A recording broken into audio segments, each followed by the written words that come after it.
Digital সার্বভৌমত্বের পথে হাঁটতে চায় সরকার। উদ্যোক্তাদের প্রস্তুতিও আছে, কিন্তু নীতি সহায়তার অভাবে হোঁচট খাচ্ছে। বলছেন, রহস্যজনক কারণে বেসরকারি সাবমেরিন কেবল স্থাপনের কাজ আটকে রেখেছিল অন্তর্বর্তী সরকার, যার কারণে ব্র্যান্ড ইউথ আমদানিতে নির্ভরতা বাড়ছিল। সংশ্লিষ্টরা বলছেন, তথ্য প্রযুক্তি খাত স্বনির্ভর করার লক্ষ্যে স্থানীয় উদ্যোক্তা বান্ধব কাঠামো প্রয়োজন। আগামীর অগ্রগতির ভিত্তি আনোয়ার ইস্পাত, স্ট্রংগেস্ট স্টিল সিন্স 1978। ডিজিটাল সার্বভৌমত্ব গড়ে তুলতে চায় বর্তমান সরকার। নির্বাচনী ইস্তেহারেও দেয়া হয়েছে প্রতিশ্রুতি। তবে এ খাতের বাস্তবতা ভিন্ন। প্রতিনিয়ত বাড়ছে ব্যান্ডউইথের ব্যবহার। চাহিদার 50%ই ভারত থেকে আমদানি করা হচ্ছে। এজন্য প্রতি বছর গুনতে হচ্ছে 750 কোটি টাকার বেশি মূল্যবান বৈদেশিক মুদ্রা। ডিজিটাল সার্বভৌমত্বের প্রথম পদক্ষেপ হওয়া উচিত হচ্ছিল গিয়ে ইন্টারন্যাশনাল কানেক্টিভিটি লোকাল ইনভেস্টর দিয়ে তৈরি করে ফেলা। যদি বর্তমান সরকার যদি আমাদেরকে সাহায্য সহযোগিতা করে, আমরা খুবই দৃঢ় বিশ্বাস যে এই বছরের মধ্যভাগে জুন জুলাইয়ের মধ্যে আরও 3টা সাবমেরিন কেবল তাদের সার্ভিসে আসা সম্ভব।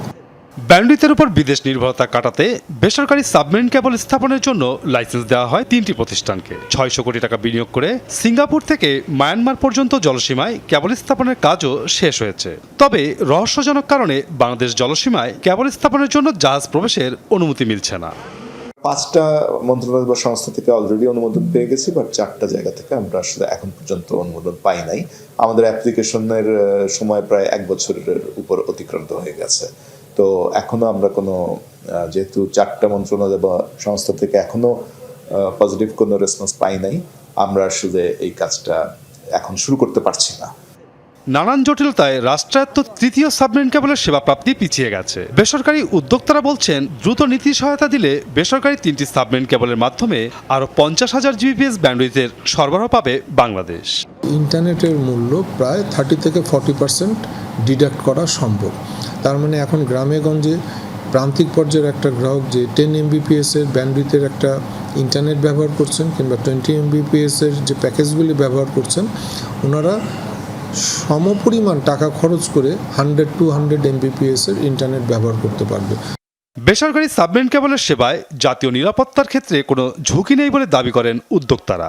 ট্রাস্টের যে একটা পারসেপশন, আনট্রাস্টেড কেবল কিনা, এই পারসেপশনটাকে ব্রেক করার জন্য আমরা অলরেডি 3 কনসোর্টিয়াম মেম্বার আমরা কিন্তু একটা ইউরোপিয়ান প্রতিষ্ঠানের সাথে চুক্তিবদ্ধ হয়েছি যে আমরা এখানে যে অ্যাক্টিভ ইকুইপমেন্টটা ইউজ করব ফর ট্রান্সমিটিং ডেটা, সেটা কিন্তু ইউরোপিয়ান প্রতিষ্ঠানের, তো যারা হচ্ছে ট্রাস্টেড।